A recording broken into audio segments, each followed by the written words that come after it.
Hey, Colin here. I'm going to show you a few tips in Safari, the default web browser on your new MacBook. I've found this site that might help with my grade 6 space unit, and it talks about Pluto not being a planet. And it's from the National Geographic, so it's a pretty good site. But when I'm looking at this page, though, I can see there's a lot of information on here. I got sidebars and panels over here. And for some kids, this just might be too much information. I don't really know.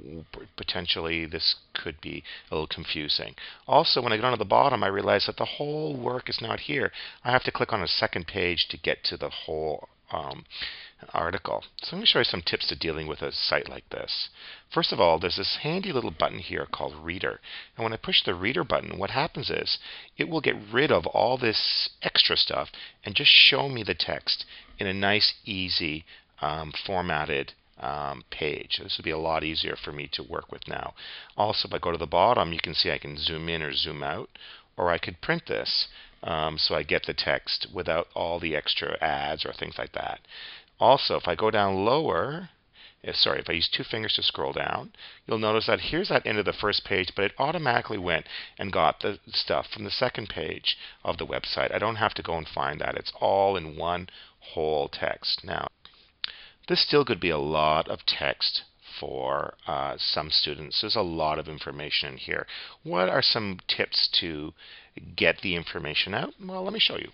First of all, one thing to do is maybe have this text be read to the students by the computer. To do that, I go under Edit, and I go Speech, and I'm going to say Start Speaking. There's also, you can, in the System Preferences, under Speech, you can also set key combinations that you can push to start speaking and to stop speaking. But I'm going to use the Edit menu for this, and I find it's a little bit easier. Okay, so Edit, Speech, Start Page Speaking. 1 of 2 Pluto, not a planet, astronomers rule. August 24th, 2006, updated 3:30 p.m. at Pluto has been voted off the island.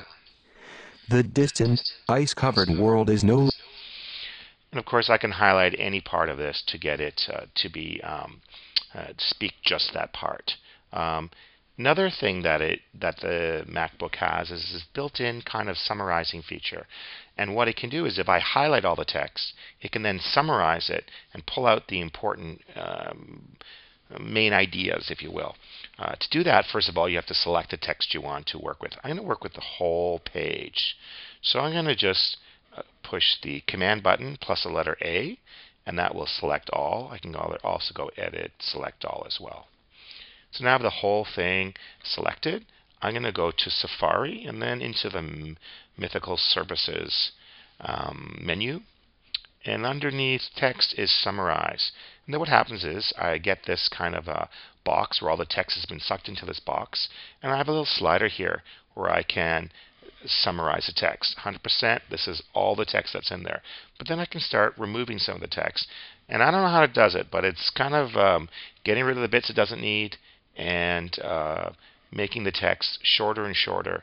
And now perhaps this might be a more manageable length if I need to shorten it even more.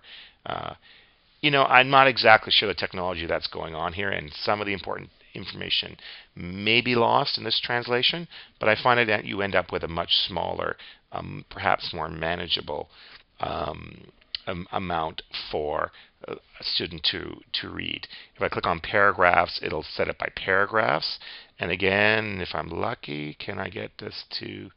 Okay, with my key combinations, I'm going to start speaking by pushing the key combinations I've set on my computer. Pluto, not a planet, astronomers rule. So now I've got the best of both worlds. I've got it talking to me, and I've got it summarizing the text from a somewhat difficult web page. Anyways, there's some tips. Enjoy your new MacBook.